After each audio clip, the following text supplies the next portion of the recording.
Nasa linya ngayon si Attorney Michael Powa, ang spokesperson po ng defense team ng kampo nga po ni VP Sara Duterte. Attorney Michael Powa, magandang umaga po.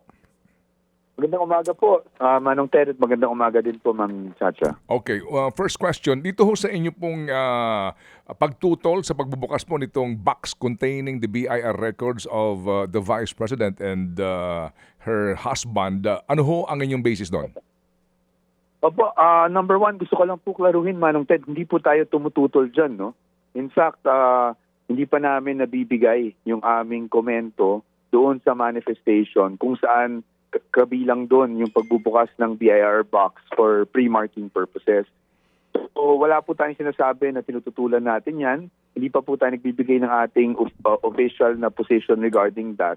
We are planning to file a comment siguro by tomorrow at the latest. Okay. So hihintayin po ninyo yung nakapag-formal manifestation na ba dito ang prosecution? Meron po, Manong Ted, natanggap po natin kahapon ng umaga. Mhm. So yan po ay ginagawa na namin ng komento sa ngayon. Kagabi, ang usapan namin, palagay ko, by tomorrow, mag-file namin yung comment namin dun sa manifestation. At ito ay pinahayag ko na rin sa clerk of court na si Attorney Bantug that we will be filing a comment. Most likely, what will be the contents of your comment? Ako, mahirap po preempt. That's why last night when I was being asked to take the interview, sabi ko mukhang maiinis sa akin si Manong Ted kasi hindi ako makapagsalita hanggat ma-file namin yung comment. Of course, hindi lang sa ayaw namin magsalita. Kasi kay Manong Ted, yung boses ko kasi ay medyo inuubo. Yung boses ko ay medyo iba. But dahil you never know, may last minute changes. But the client has a position. We have our own position, no? Okay. We are just finalizing the comment at the moment. But Sige. para yung sinasabi kahapon, we are very reasonable people naman po, no? So it's not as if we are here to block or delay anything. Okay. So as long as naayon naman sa batas and sa tingin naman namin ay hindi magkakaproblema pagdating sa mga karapatan ng aming kliyente, ay hindi naman namin hihindihan. That's why it's best that we just wait na lang siguro for our formal comment. Okay, sige po. Well, under the law, basically nga po, meron yung confidentiality rule. Ano po? So, ano ho ba ang komplikasyon kung meron man o ano ho ba ang pwedeng mangyari hango po sa rules ngayon dyan sa impeachment kung saan po ang inyong nakakaharap ay ang tumatayo pong clerk of court. Kapag ho ba nag-propose ang prosecution na buksan and then theoretically tumutol po kayo, yung buong poder na pagdesisyon dyan kung bubuksan o hindi, nandoon po sa kapangyarihan ng clerk of court o ito'y posibleng ipaubaya po sa impeachment court judges? Ito po ay nasa kapangyarihan ng impeachment court, no? Okay. Yung clerk of court po, wala po siyang kapangyarihan na mag-rule on this matter. Kaya po yung manifestation at ang aming comment rin ay addressed to the impeachment court po talaga. Okay. Ang impeachment court po ang mag-decide ukol dyan. Yes, yun nga po yun. So, sir, itong sinasabi na markings ng mga ebidensya, mga dokumento before the trial, paano po yun kapag yung box na yan bubuksan during the trial na at hindi nasama sa mga markings na yan? Will that be a valid evidence? Wala pong, yes sir, valid pa rin naman po. Wala namang magiging problema doon, no? That can still be presented. Yung marking naman po, it's just to simplify, no? Yung identification purposes ng mga, for identification purposes ng mga dokumento. So wala naman po magiging balakid dyan that can still be presented. Once the impeachment court decides na kailangan buksan yung box, wala naman po magiging issue yan, no? Okay. Most likely po kasi i-connect itong BIR documents doon sa SALN ng Vice Presidente. Most likely po, no? Yes. Yun ang ating pong Opo. kaisipan dito. So, yung pong SALN issue naman, kayo ay tutol na isama sa mga ebidensya ng prosecution yung SALN ni VP Sara before she became Vice President. Opo. Yes po sir, yan naman po naging posisyon natin na inilagay na rin natin sa ating answer. No? Kung maalala nyo, nag-file tayo ng answer kamakailan doon sa impeachment complaint.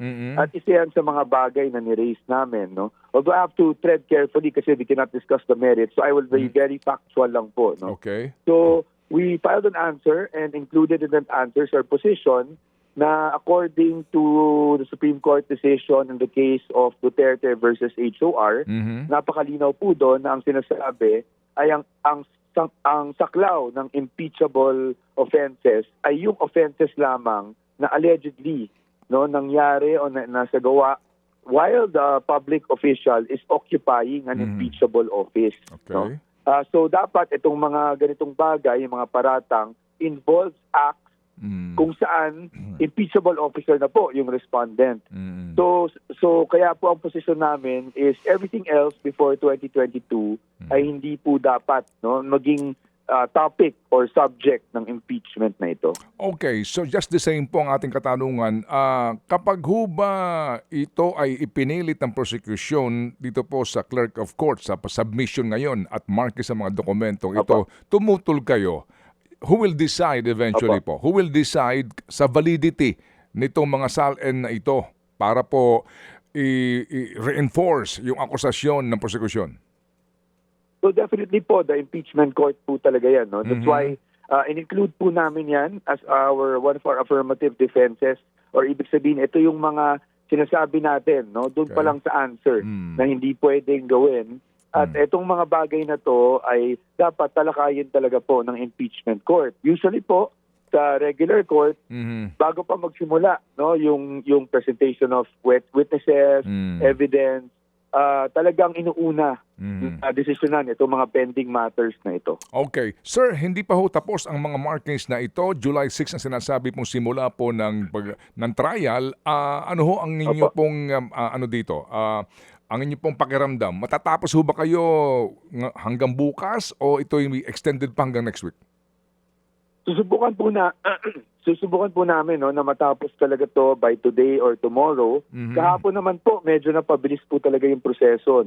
Lalo na nung nagdagdag ng additional marking station or kumbaga, iniwalay sa dalawang grupo yung nagmamark nung para sa Article 2, itong unexplained wealth, yung kasama yung SALN, etc. Na-divide na po sa dalawang grupo. So, nahati na rin yung dokumento at simultaneously po, minamark na po itong mga dokumento at napabilis po talaga. And so, yan nga po yung sinasabi ko, both the prosecution and the defense have been working together naman po para ma-expedite lahat ng ito. Okay, sige po. We appreciate So, hopefully. We appreciate po your finding time despite po itong inyong problema sa boses and magpahinga po kayo ng lubos, attorney, dahil marami-rami pa pong mga panayam at paliwanagan ito. Opo, maraming salamat din po at pasensya na po talaga kung medyo nagka-crack yung boss natin ngayong araw. Maraming salamat po, Manong Ted. Godspeed, sir. Thank you. Attorney Michael Popo, spokesperson po sa kampo ni VP Sara Duterte. Mga kapatid, patuloy po kayong tumutok sa 105.9 True FM para sa totoong balita, impormasyon, music and entertainment. Mag-subscribe sa aming YouTube channel at podcast at sundan nyo kami sa Facebook, Instagram, X at TikTok sa True Network PH. Bisitahin din po ang aming official website, truefm.ph. At panoorin din kami sa True TV Signal, Channel 19. Kami po ang 105.9 True FM. Laging true sa'yo, kapatid.